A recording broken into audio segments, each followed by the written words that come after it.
as we crisscross the continent to show you how new connections are revolutionizing commerce in Africa. This month, Connecting Africa from the Africa CEO Forum here in Côte d'Ivoire. This forum really brings Africans together. Connecting Africa on CNN in association with Afreximbank. I'm Hadas Gold in Jerusalem, and this is CNN.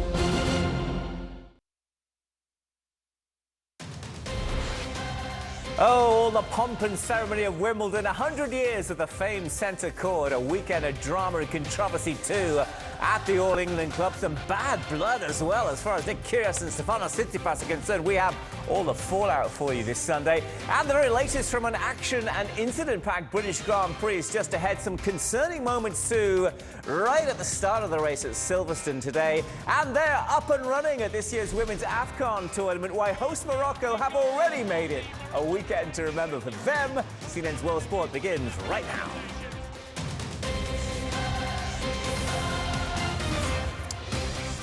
Hi there, thank you so much for joining us on this Sunday, on an emotional one too, at the Wimbledon Tennis Championships in England. The famed All England Club marking 100 years of its iconic centre court, a plethora of stars and legends of the sport gracing the occasion with their presence. A musical celebration and a parade of former champions too, with so much of the focus, as always, on the 8-time men's champ Roger Federer, who's not playing, remember, this year because of a knee injury. It has been a really compelling weekend of storylines over there in SW19 on Saturday. Poland's Iga Świątek seeing her era of recent dominance coming to an end. Not many will have seen this shock loss coming. Remember, Świątek, the world #1 two-time and reigning French Open champ, hadn't lost since February, but she failed to hit the heights here. But we must give full credit, right, to her opponent from France, Alizé Cornet, who will go down now as the player who ended the poll's 37-match winning streak. Cornet winning impressively in straight sets as well, and now becomes the first French female player to win against the #1 ranked player in the Grand Slam tournament since Alizé Cornet did it against Serena Williams at Wimbledon in 2014. What a win for her. Świątek had remained unbeaten for 135 days, winning 37 matches on the bounce, also winning an amazing 6 tournaments as well consecutively, 37 straight, levelling her up with the Swiss legend Martina Hingis, and she's now co-owner of the WTA's longest win streak since 1997, though Świątek herself not quite yet ready to put that victory streak into perspective. I don't know. I mean, how can I know? I've never been in such a situation, so I guess you have to ask me next month when I'm gonna have time to reflect a little bit. But I hope this is gonna be the thing that I'm gonna be proud of, and I right now even I am satisfied with this streak, so I'm happy that I was able to do that. I have no words right now. It reminds me of the time I beat Serena on the same court 8 years ago exactly. I think that this kind of match, that's what I'm living for, that's what I'm practicing for every day. It really drives me, and I knew I could do it. Somehow I had this belief, even though she had 37 or I don't know how many wins in a row. I was like, if there is a moment you can beat her, it's now. On grass, she feels a little less comfortable than on other surfaces. Well, magnifique from Cornet. Well, on Saturday, a thrilling, riveting contest between the Australian star Nick Kyrgios and the young Greek player Stefanos Tsitsipas. Let's just say this one getting pretty feisty at times between these two. Both players warned by the chair umpire for code violations during a somewhat high-octane encounter. At one point, Kyrgios calling for his opponent to be defaulted after the Greek player hit a ball into the crowd, narrowly missing a spectator when Tsitsipas lost the second set. Kyrgios, he'd lost that first set, but hitting back in some style to win the next 2, taking control from then on in, closing it out in the 4th after a really close-fought tiebreak. But I tell you, there were tensions between these two. It was an emotional roller coaster of a clash as the 4th-seeded Greek is out. Kyrgios reaches round 4, and the bad blood I referenced, all too apparent in the post-match presser. Take a listen. It's constant bullying. That's what he does. He bullies his opponents. He was probably a bully at school himself. You don't know what's behind. I don't like bullies. I don't like people that put other people down. To come in here and say I bullied him and stuff, that's just soft. Like, that's just, we're not cut from the same cloth. Like, I go up against guys who, like, are true competitors. Like, if he's affected by that today, then that's what's holding him back. Well, where do we start? I have an idea. Why don't we cross live now to CNN Sports contributor Mr. Ben Rothenberg, who's at the All England Club, watching it all for us. Ben, great to have you on. What entertainment. No shortage of shenanigans, right? I tell you, between those two. If you could choose, who would you say was more right, shall we say, after this match? Oh, and the handshake that we were all waiting to see. Yeah, I think they both made some points, honestly. I think that what Tsitsipas said about Kyrgios being a bully is pretty hard to argue with. I think that Kyrgios really does try to get in the heads of his opponents and other people on the court, including officials and line judges, and belittle them and make them uncomfortable. I think that's very much part of his MO on court, whether he's always aware of doing it or not. But at the same time, I think Kyrgios also made good points during the match from saying Tsitsipas could have been defaulted for launching a couple balls into the crowd. It was very reckless, dangerous behavior by Tsitsipas there. So certainly plenty of blame to go around in this one. And aside from that, between all the drama, the tennis was actually pretty spectacular from both of them. It was a really, really high-level match, and Kyrgios showed the sort of talent which reminds them why we care about him in the first place, because he is capable of this sort of level of world-beating tennis between all the dramatics. Yeah, he is relevant, and he really has many people sitting up and taking notice. Nick Kyrgios, I tell you, what a storyline it would be if he could go all the way and, who knows, secure maybe his first ever Grand Slam singles title. All right, on the women's side of things, what a run it's been for Swiatek. All good things, though, Ben, must come to an end. Were you surprised by the way in which it happened Saturday? What was your take on that? Not especially surprising that she really had not looked very strong in her second match against Leslie Kirkova, who was a lucky loser, and Swiatek went into a pretty close third set in that match and just didn't seem to have the same sort of aura or moxie or confidence or self-belief on grass. I think it really kind of got in her head, and I think in some ways, especially by the end of the Cornet loss in the third round, she just seemed kind of resigned to it a bit. She was just spraying balls a bit more, letting points go without the same sort of dug-in tenacity that she's had. And what she accomplished was absolutely incredible, winning 37 straight matches, not losing a match since February of this year. I mean, really a really dominant streak, and she's absolutely established herself as a far and away #1 in women's tennis, and she's coming now back to the hard courts as the U.S. swing picks up there. Or actually, she'll probably play some clay first in Poland and then go to the U.S. But she's absolutely still a far and away favorite on those two surfaces. So I think she has a real shot of adding a second Grand Slam title on the year in New York coming up. Yeah, we'll see how she responds to this setback she suffered on the weekend. Interesting Sunday there at Wimbledon. Play scheduled for the very first time in a break from tradition. 100 years of Wimbledon celebrated there on centre court. We got Novak Djokovic coming up as well against the young Dutch star Tim van Rijthoven. But we've been seeing legends there, right, such as Roger Federer, still recovering from knee surgery. He had an interesting quote that I'd like to bring you in on, saying that he'd like to play one more time. What do you make of that? I take it pretty literally. I think he would like to play Wimbledon one more time. I think that he has kept training, kept rehabbing, trying to get back on court. Doesn't want to end his playing career with how his last match ended at Wimbledon a year ago, sort of limping to a 6-love defeat in the final set against Hubert Hurkacz in that quarterfinal. Not the way he wants to go out, and he's aiming at this point for coming back at Laver Cup, which is the exhibition event he founded, which will be held in London this year. In September. So he's aiming for that as a comeback, potentially playing a couple more tournaments, and Wimbledon being the ultimate goal. Like Serena we saw this year, I don't think Roger's satisfied, even if he's done more than anyone could ever dream of doing and is already over 40. He's going to keep pushing on. All right, Ben, we're going to thank you so much for joining us there from England today. Many thanks, much appreciated. Thank you. Well, next up, we're turning our attention to this weekend's British Grand Prix at Silverstone. So much to get caught up on over there, and some really concerning scenes as well from very early on in the race today. The latest on the horror first corner crash at the iconic track just ahead for you.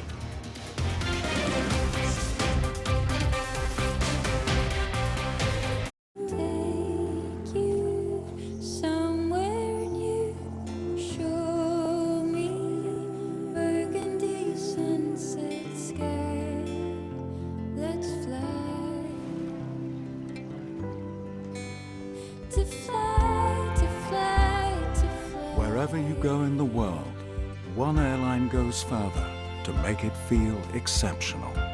Qatar Airways, going places together.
Back now with Sunday's action. An incident-packed British Grand Prix, the iconic Silverstone track in England. A record crowd of over 140,000 packing in to see it all. And there is much to tell you about this Sunday. Really concerning scenes right at the start of this race. This on the very first lap, too, involving Zhou Guanyu, the Chinese Formula One driver. The crash seeing his car flip over. The vehicle sent skidding across the surface there before it flipped into a barrier against a fence. Now, during the race, the car of the British driver, George Russell, appearing to be struck from behind as well. The race was suspended before even the end of that first lap. Emergency crews immediately in attendance.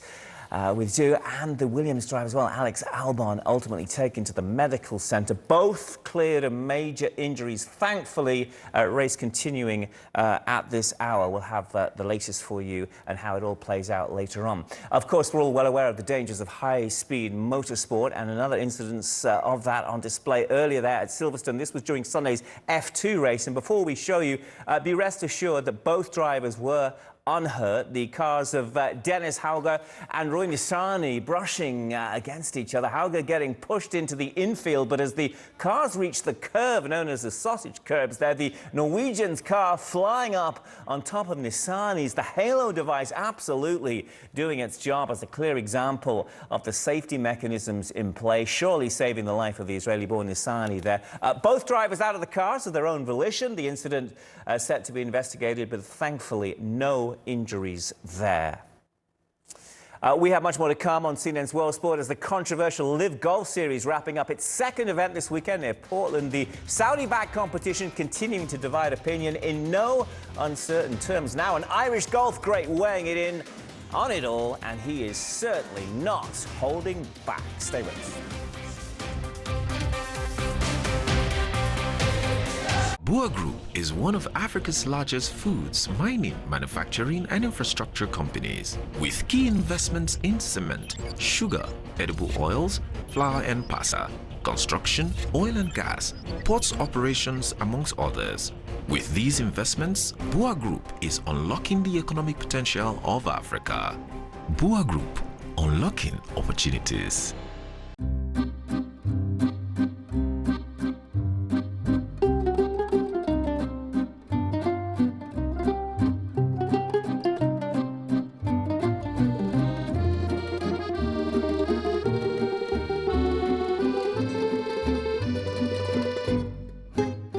Tuesday, celebrate with fireworks and music from Pitbull, Maren Morris, Machine Gun Kelly, Journey, Gloria Estefan, T-Pain, the Doobie Brothers, and more. Celebrate the 4th in America, live Tuesday on CNN. Across Africa, businesses are working together like never before. All new on CNN, Connecting Africa. Join me and Lenny Jokos as we crisscross the continent to show you how new connections are revolutionizing commerce in Africa. This month, Connecting Africa from the Africa CEO Forum here in Côte d'Ivoire. This forum really brings Africans together. Connecting Africa on CNN in association with Afreximbank.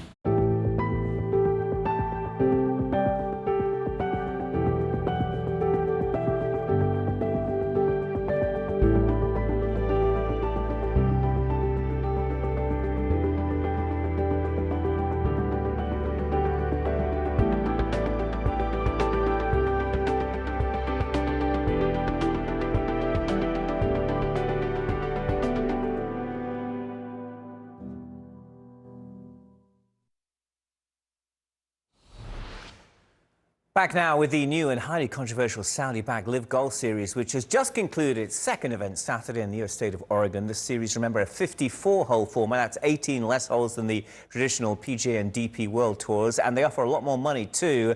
As Brandon Grace of South Africa can now testify, Grace had 14 pro victories before joining the Live circuit, and yesterday he takes home the top individual prize, $4 million.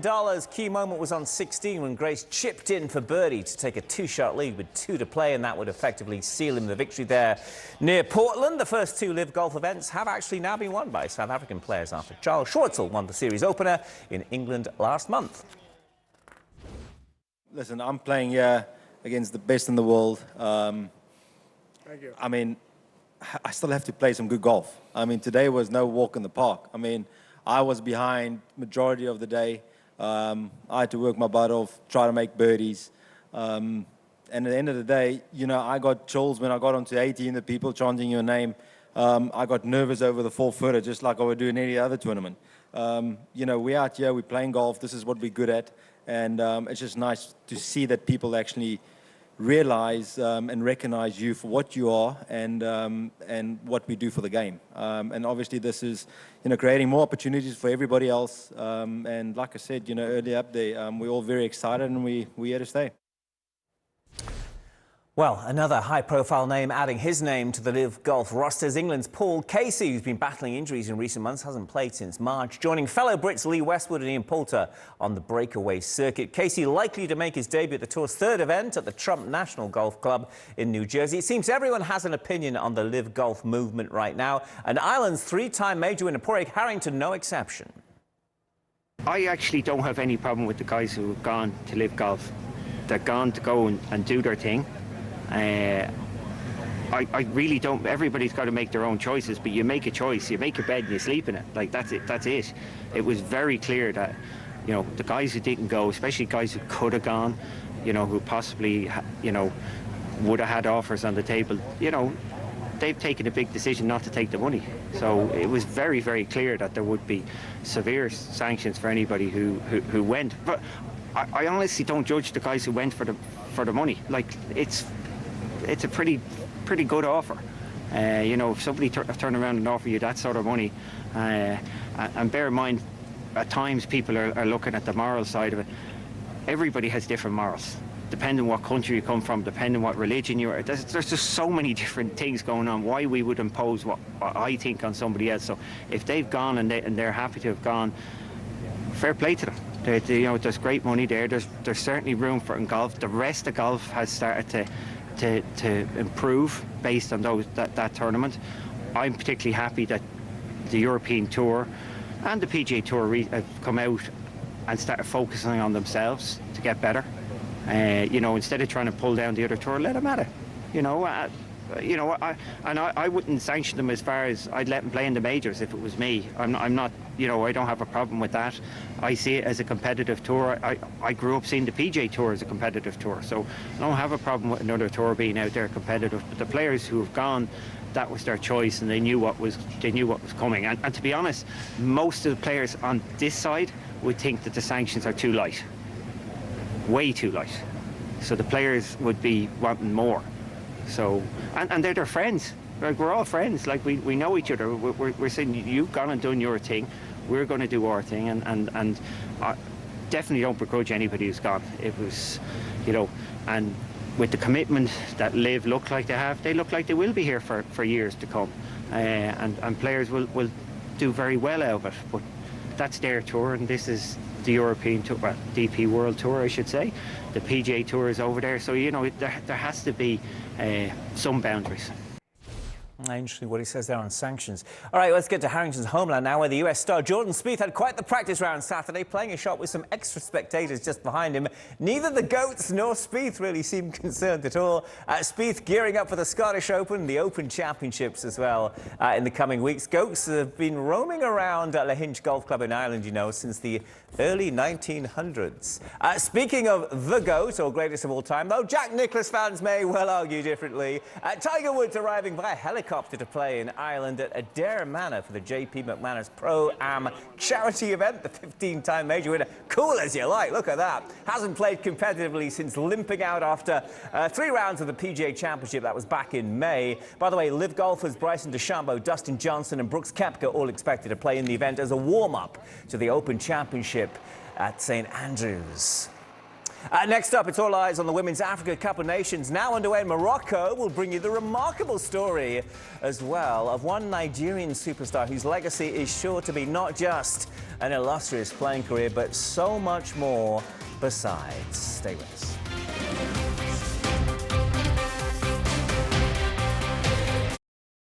Summer in Abu Dhabi. It's everything you want, but so much more than you'd expect. It's relaxing days at the pool in water as chilled as your drink. It's bonding with family, but upside down. And even more so, it's burning rubber on an F1 racetrack, roller coasters breaking records. It's seizing the day or owning the night. It's literally drinking 23 karat gold. It's uniquely designed to make it the summer of your dreams. Whew. Abu Dhabi has everything you need to summer like you mean it.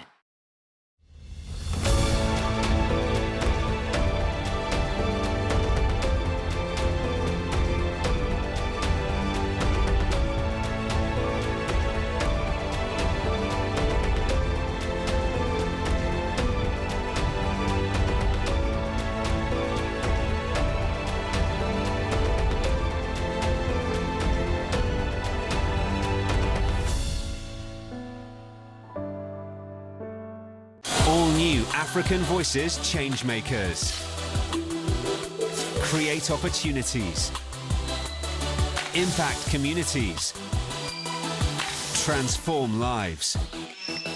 Meet animators bringing African stories to life and inspiring young creators. In the future, kids will be used to see diverse content with diverse characters. African Voices Changemakers, only on CNN in association with Glow. These troops, they are Russian. I've spoken to the commander. He said they are now in control. It's a secret location. They're going to fire on Russian forces. You downplayed the US intelligence assessments. Do you now regret that? It is at least a chance to save their own lives. Matthew Chance, CNN. Back now with the very latest. This from the 14th edition of the Women's Africa Cup of Nations. Got underway Saturday. This a 12-team tournament that runs until the 23rd of July now. It's the first time it's been run, actually, since 2020 due to the pandemic. Top 4 teams will automatically qualify for the World Cup, with 2 more teams advancing to the playoffs. And with that in mind, take note, Nigeria, very much the MVPs of this tournament, having won 11 out of 13 total tournaments. This year, they're looking for a 4th straight title. Well, the host nation Morocco up and running with a 1-0 victory Saturday over debutants Burkina Faso. The only goal of the match coming just before the 30-minute mark, and a superb strike it is too from Ghislaine Chepak there, finding the back of the net thanks to a really stylish and well-struck free kick. Morocco's first victory, by the way, in this competition in almost a quarter of a century, opening victory there for the host. Now, Nigeria opening up their title defence Monday against South Africa, with so much of the focus certain to be on history-making Asisat Oshoala, whose life story really is quite remarkable. You know, even to reach this level in the sport from such humble origins, extremely inspiring. Now, she's focused on very much giving back, helping girls in her homeland, giving them a chance to live out their own footballing aspirations. CNN's Alex Klosak now.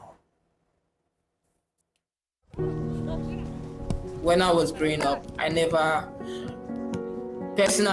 wore a jersey with a female player's name at the back. When I go home to Nigeria, a lot of people have Barcelona jersey with my name. When I see this thing, I'm just always like smiling like, wow, it's been quite a journey.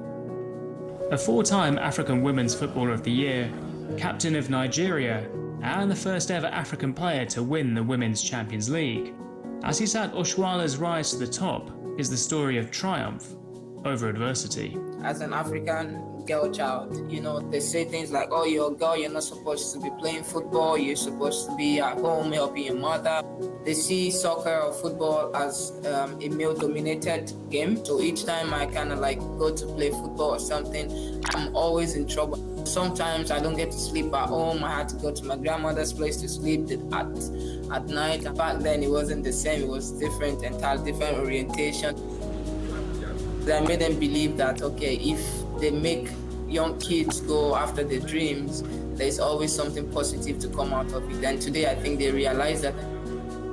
Talent and acceptance has brought with it a footballing career that has crisscrossed continents, from Africa to Europe to Asia, and now back to Europe. But all the time never forgetting her roots, and now looking to inspire a new generation of stars. I had opportunity of playing in the national team, going to the World Cup and all of that, and then I was supposed to be in school as well. So I had to make a choice at this point, because I know everything in Europe is set up, is comfortable for the kids growing up and all of that, but it's not the same for us in Africa. When I see these young girls in Lagos. When I go home, with my foundation, I'm just so happy. Sometimes I just sit on the sideline and just start smiling. Like, people's dream is actually coming to life. Like, they're seeing a future. They're seeing the possibility of becoming a professional soccer player. If you look at the future, the next 5, 10, 15 years, it's going to be all about women's soccer, because the men's game, it's like they've got everything already. You can see the fight now. Oh, they want Super League, they want this. They're trying to see what they can bring in now, you know, because like they've done everything already. The money is there, the TV rights is there, everything is there. But when it comes to women's soccer, it's like, okay, whatever you do now with the women's game, it's like new. It's new, and people want to see something new. So imagine the next 10, 15 years, women's soccer is going to be big, and definitely you're going to have some male player and women player on the same level, plus minus. And it's that passion and progress that Oshuala hopes will spur her on to even bigger and better success. The spirit of always wanting more, the spirit of not giving up, you know, is one thing that pushes me a lot. This thing is about hard work and believing in your own team, and also trusting your teammates and knowing that you have the same goal. When you have the same goal, then it's easy to achieve big things. Alex Klosok, CNN. Such a powerful story. Within the last few moments, we have a winner of the British Grand Prix at Silverstone. His congratulations to Ferrari's Carlos Sainz, celebrating his first ever Formula One victory. What a story. More on that in later editions of World Sport. For Ben at Wimbledon and the whole World Sport team right here in Atlanta, thank you for your time this Sunday. Take care, and as ever, stay with CNN. Bye for now.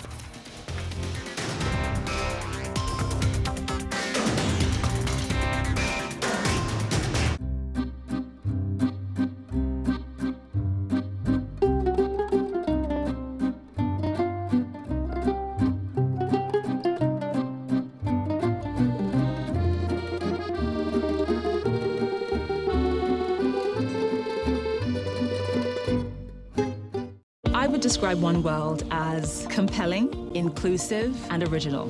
One World with Zain Asher, weeknights on CNN. You can help the refugees from Ukraine. Join the over 80,000 who've already raised millions for food, shelter, and more.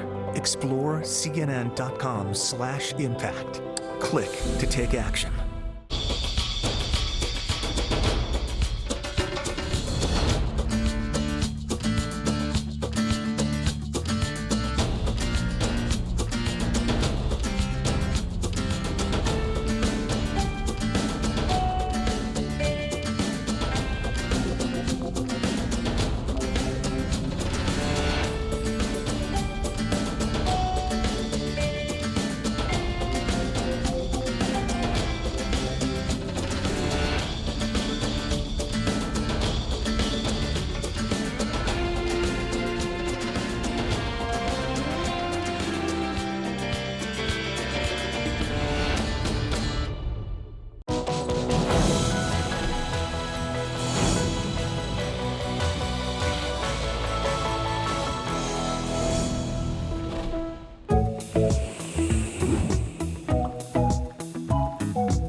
When you travel the world, make sure the world travels with you.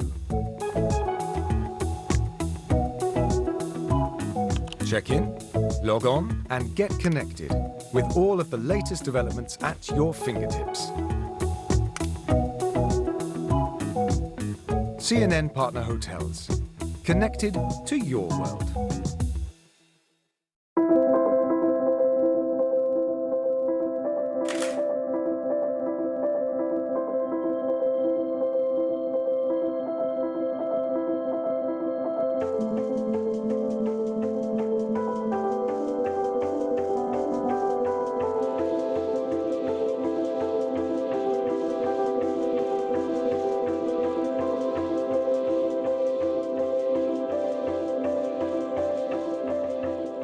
This is CNN. More people get their news from CNN than any other news source.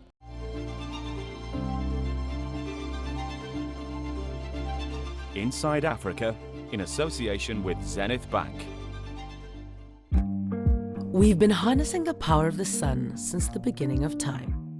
And in recent years, large-scale solar power plants have been powering communities and industry across the continent. Yet, the limits of solar's potential continue to be pushed by leading scientists in such fields as medicine and agriculture. This is what I want to be doing. This is the kind of innovation I'm talking about. The only way to take solutions to the hinterland where the problems are is energy innovation. These are energy innovators. This is Inside Africa.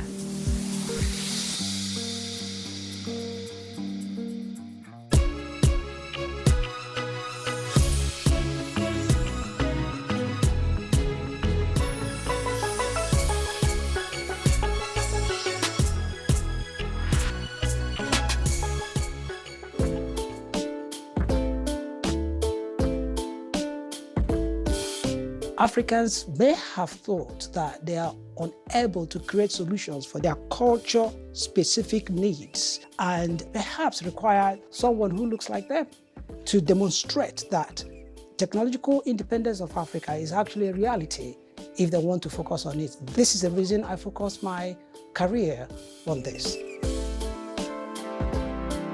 Hippolyte Amade has dedicated over 20 years to developing cost-effective, solar-powered devices for neonatal care in Nigeria. Africa is my continent of origin, so I've got this emotional attachment to what is happening in Africa. Because I understand the African terrain, I could create technologies specific to African needs. Neonatal deaths have been gradually falling in Nigeria in recent years, but still remain high compared to the Western world. An average of 36 newborns died from 1,000 births in 2020, according to the World Bank. The three main challenges that hinder effective neonatal care in Nigeria.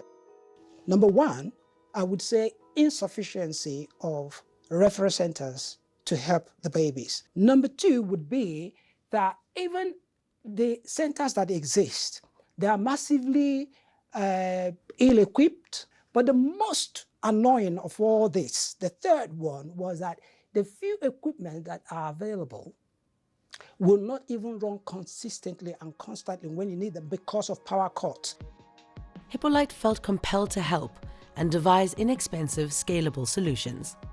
Some neonates will, perhaps if they are massively distressed, under 3 days to 5 days, they will die of that distress. This machine will discharge them even in 2 days. This prototype of a non-invasive ventilator for newborns was made in 2017.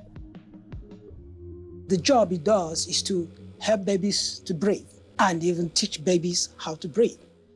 After purifying the air and mixing the air and oxygen, it passes through a humidifier, which is at the back of the machine.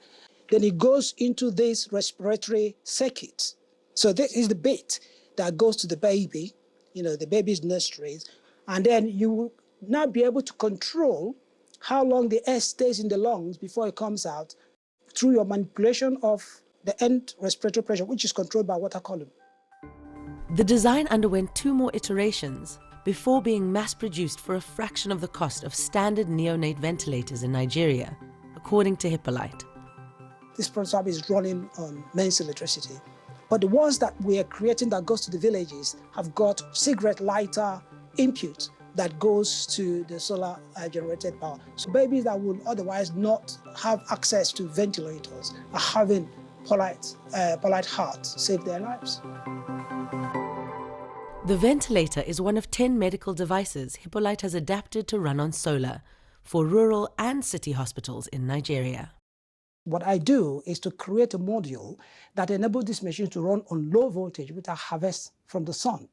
Okay, so you have the wide range of the devices, specialized devices that I want to run, even at the hardest to reach village locations, but have to make use of little amount of power and little amount of voltage to run them. So I have incubators, resuscitators, syringe drivers. I have what we call the Polite Light Bank PLB, which is essentially a light-giving device that lights the entire complex. You would think that you have some massive generator or maybe grid electricity, but it's just a humble savings from our sun. Hippolyte has worked with hospitals across the country, but there's one in southeastern Nigeria that's particularly close to his heart. Owerri is the capital city of Imo State in Nigeria, which is my state of origin. So that is the birthplace of my father. So I have this emotional attachment to Imo State. And the Federal Medical Center of Owerri is the largest hospital in the state. Who knows, among those tiny babies in need could be better Professor Hippolyte of tomorrow. So I've got to help them. Next, Hippolyte is checking in on the center's progress. That's why I created this technology, so I can take my medicine to where they are and save them.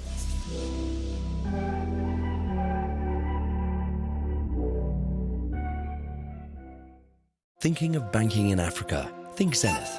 In today's fast-moving, fast-changing world, you need a financial partner that understands your unique expectations. A bank with presence in major financial centers across the world, with the enabling platform to facilitate seamlessly, whenever, wherever, however. A bank with best-in-class financial solutions from a superb combination of technology and human touch for easy, fast and secure banking that creates real value.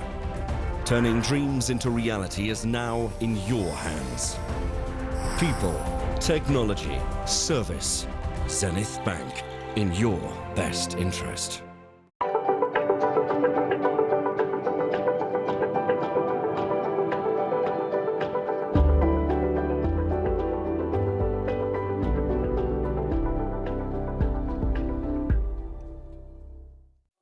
This is a really important story. My name's Clarissa Ward. I work for CNN. Assalamu alaikum. Day in, day out, you see the reality of people living through this. Ничего страшного. Okay. This is the front line. On a human level, you find courage, sacrifice. This is what life is about. A lot of people are wondering why. You see the worst of humanity. Putin might use a nuclear weapon. Absolutely terrifying. But you also see the best of humanity. My job is to be present. The human cost is right here. And to tell these stories. We're talking about families. That is the most important thing.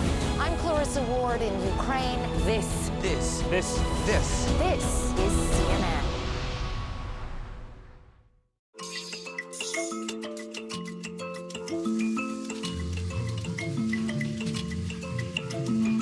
The Federal Medical Center in Owerri, southeastern Nigeria, is one of the busiest in the country, treating close to 30,000 babies every year.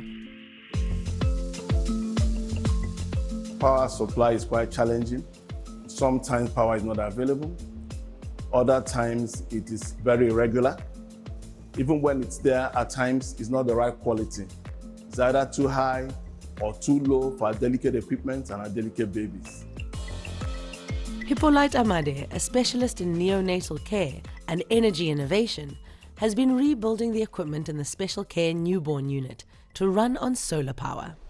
This is nursing incubator. It's a power guzzler, but I've cracked the solution by modifying a typical neonatal incubator, adapting it to be powered by the sun. And then the incubator has the ability for you to select that if you're running it on the mains or on solar.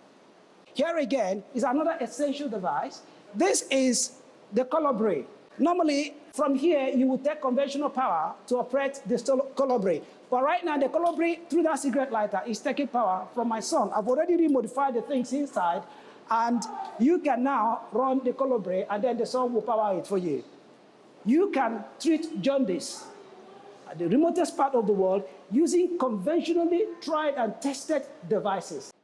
The devices also include transport incubators, which can be plugged into a car's cigarette lighter plug in case of an emergency on the road.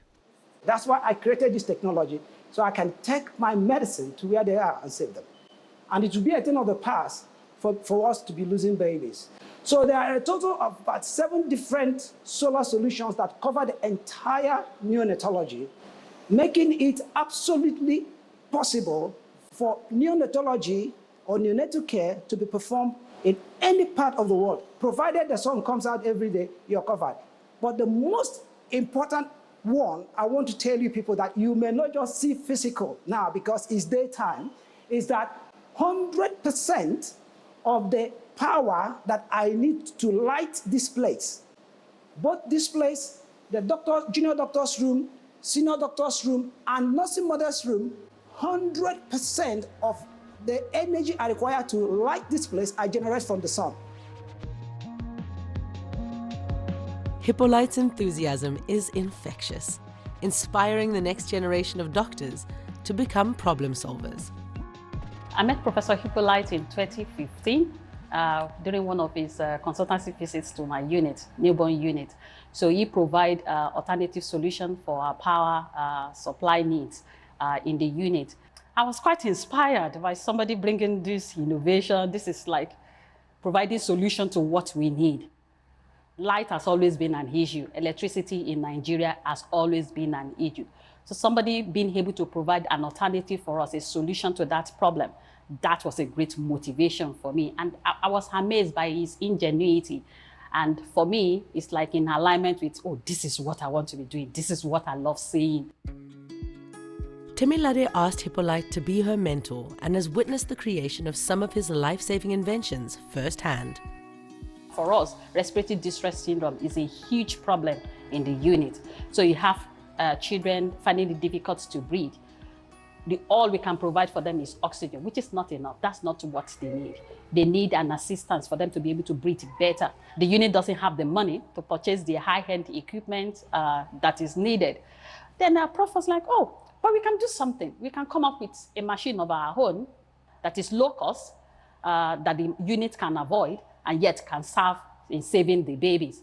So when this whole idea started and then seeing it coming into fruition, and then you see the machine, you put the baby on the machine, you see them gradually improving on that machine, it was like, yes, this is it. This is what I want to be doing. This is the kind of innovation I'm talking about. Need-based solution in the African context. For me, that was like, oh yes, so it's doable. We can do it. We can provide solution in the context of Nigeria. So in short, I see myself on that decision-making platform, providing solutions to African problems. We have power all the time. Appropriate power, the right quality of power. It's unique in so many ways. We are able to deliver services at a much cheaper cost, so that the monies we're able to save from here, we can deploy to other parts of healthcare to the benefit of our patients.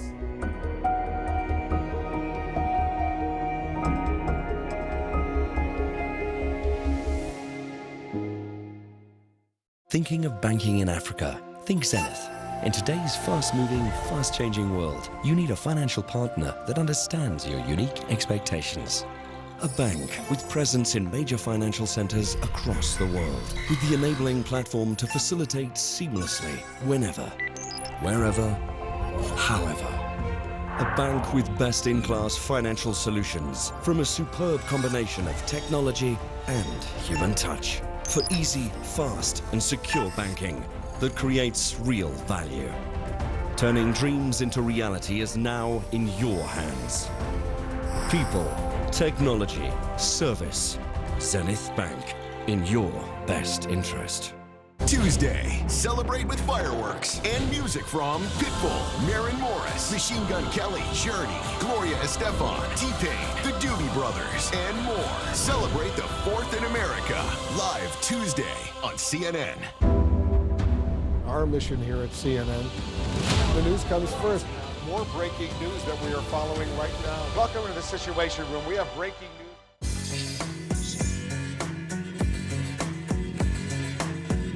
A 2-hour drive from Malawi's capital, Lilongwe, you'll find the childhood home of one of East Africa's most famous inventors.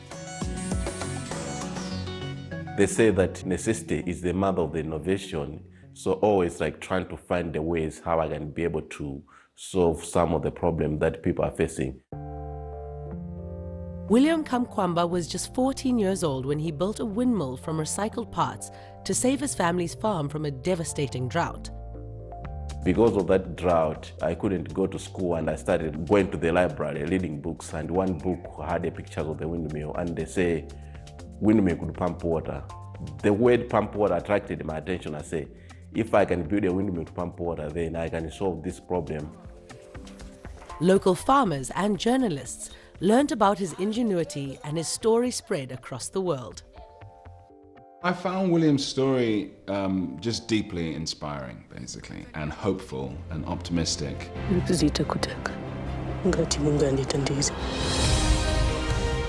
William's life story was adapted into a best-selling book, and then later, a Netflix feature film, The Boy Who Harnessed the Wind. I don't take myself as like a famous, but I feel that I can do something that I can be able to help out here in Malawi. Either it's not like me doing like the work, but if I can inspire other young people to do either it's similar to what I did or different, that can solve the problem that they are facing in their own communities, I'll be very happy. In 2008, William co-founded the Moving Windmills Project to help solve water and energy problems in the local community, including at his former secondary school. So in this school, the project we have done, we have installed solar panels. As you can see, this school doesn't have electricity. So we want to make sure that the students, they can have electricity. They can be able to start at night, but also they can use laptops using the electricity from the solar. I had an idea how electricity can be generated.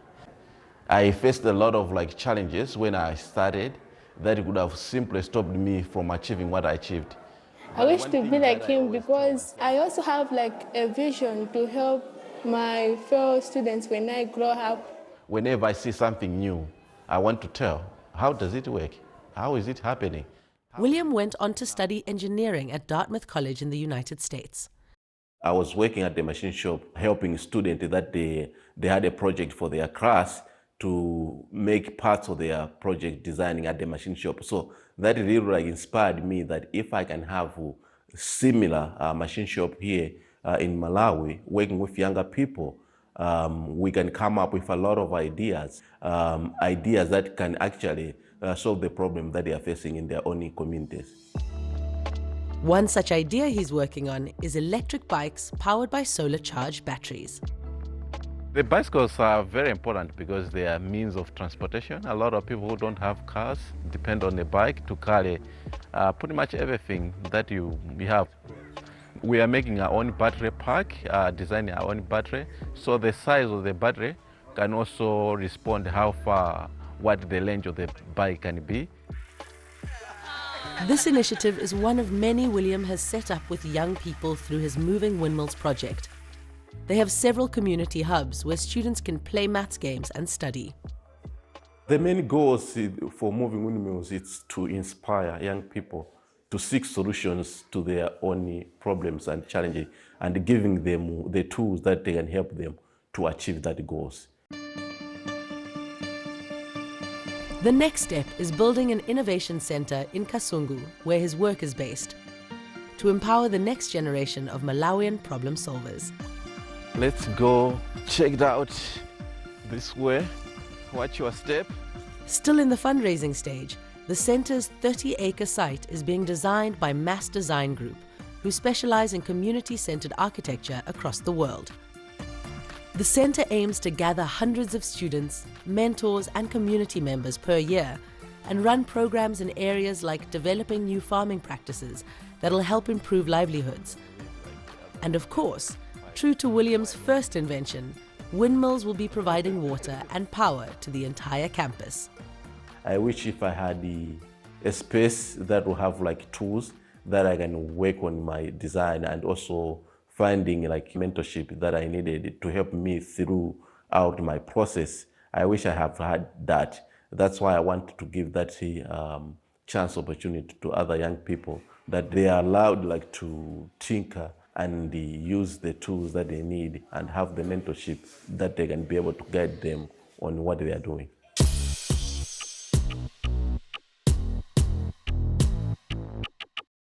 Thinking of banking in Africa? Think Zenith. In today's fast-moving, fast-changing world, you need a financial partner that understands your unique expectations. A bank with presence in major financial centers across the world, with the enabling platform to facilitate seamlessly whenever, wherever, however. A bank with best-in-class financial solutions from a superb combination of technology and human touch for easy, fast and secure banking that creates real value. Turning dreams into reality is now in your hands. People, technology, service. Zenith Bank, in your best interest. Heard it all before? But have you heard it like this? The ultimate disruptor looks set to shake up our world. What's really going on? Fast-paced news, in-depth reports, and fact checks from the perspective of The Global Brief with Bianca Nobilo. Weeknights on CNN. Markets in Ghana and across the continent are a staple part of daily life. But food insecurity is becoming a bigger global issue as a result of climate change, among other factors. Okay, so I'll buy cucumber 2 cedis, carrot 2 cedis. Entrepreneur Laurentia Kwanzaa hopes technology will help solve the problem locally. As young people, we were studying the university, and then we had to think of what to do next when we are done. And so with these food security issues that we had, we're like, if we could solve the food security issues at the same time, create jobs for ourselves and for other people, it would be a good thing. So we were like, okay, then how can we do this? How can we bring this idea? And whilst we are creating jobs for ourselves and for other people, we are also helping add something little to solving the food security issues in the country. In a town called Kasua on the outskirts of Ghana's capital, Accra, Laurentia is growing fish and vegetables through an aquaponics system. We have our fish tank. We are growing catfishes in these fish tanks. Simply put, aquaponics is a closed-loop farming system that allows for the growing of fish or crops without the use of soil. The fish's nutrient-rich manure nourishes the plant, which in turn filters the water that feeds back to the fish tank.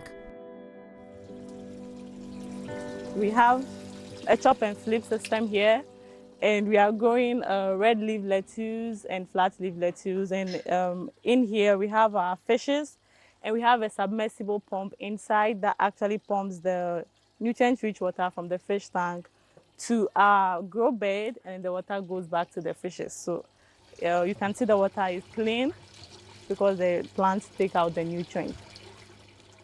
One of the downsides of aquaponics systems is they require a large amount of energy to run. But the pumps are solar powered, so they can be used in off-grid areas or where power outages are common. We decided to actually go with solar because the electricity supply here is not really reliable. You really can't tell when the lights go off. And since the system is mainly dependent on pumping water, we have to look for a more reliable method, and solar was probably the best option for us here. It's an idea Laurentia has been discussing with university friends for years, but firmly took root during the COVID-19 pandemic.